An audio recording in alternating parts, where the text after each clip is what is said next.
मी प्रजा आहोत शिवाजी महाराजांची. आम्हाला अधिक तळमळ आणि तिडीक आहे. क्षीरसागरबरोबर इतर मंत्र्यांनी तुमच्यावर टीका केली ती सांगतो. दादा भुसे म्हणतात तुमच्या डोक्यावर परिणाम झालाय. प्रवीण दरेकर म्हणतात तुम्ही किळसवाणी वक्तव्य करता. आणि शंभूराज देसाई म्हणतात चिठ्ठी काढणारा पोपट तुम्हाला ठाण्याच्या वेड्यांच्या हॉस्पिटलमध्ये भरती. नाही बघा, कोण काय म्हणत आहे.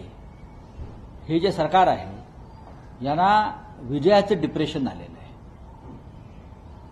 विजयाचं डिप्रेशन हा अधिक गंभीर आजार आहे. बहुमताचं डिप्रेशन. आणि त्या डिप्रेशनमधून ते बाहेर पडायला तयार नाहीत.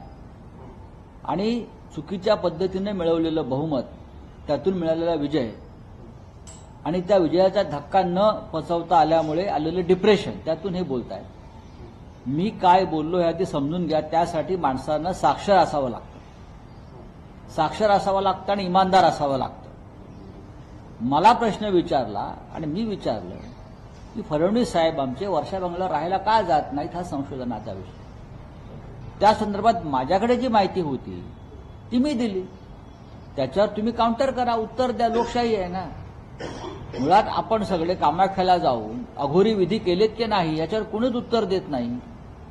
अघोरी विद्या ही अंधश्रद्धेच्या कायद्याच्या विरोधामध्ये असताना सुद्धा अशा प्रकारच्या पद्धतीनं राजकारणामध्ये जर कोणी काम करत असेल तर ते महाराष्ट्राच्या पुरोगामी संस्कृतीला आणि परंपरेला शोभणारं नाही असं जर मी म्हणत असेल आणि लोक मला वेडा ठरवत असतील. लोकांनी महात्मा फुल्या नाही, गाडगे महाराजांनाही आणि सॉक्रेटिसला वेडाच ठरवलं होतं ना. तो अशा प्रकारच्या भूमिका मांडत होता म्हणून पुरोगामी. हे पुरोगामी लोक नाही.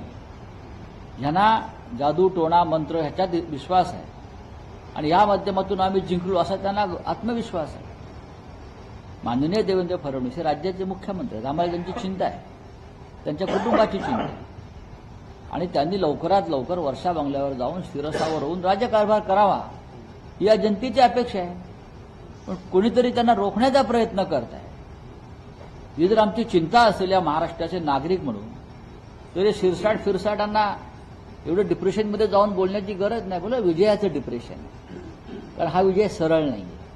शिवभोजन एवढी कशी खात्री आहे मुख्यमंत्री 100% वर्षावर जाणार नाही. आणि एक सगळ्यात महत्वाचं म्हणजे राज्यामध्ये अंधश्रद्धा निर्मूलनाच्या संदर्भात कायदा आहे आणि अंधश्रद्धा निर्मूलना संदर्भात जे लोक काम करतात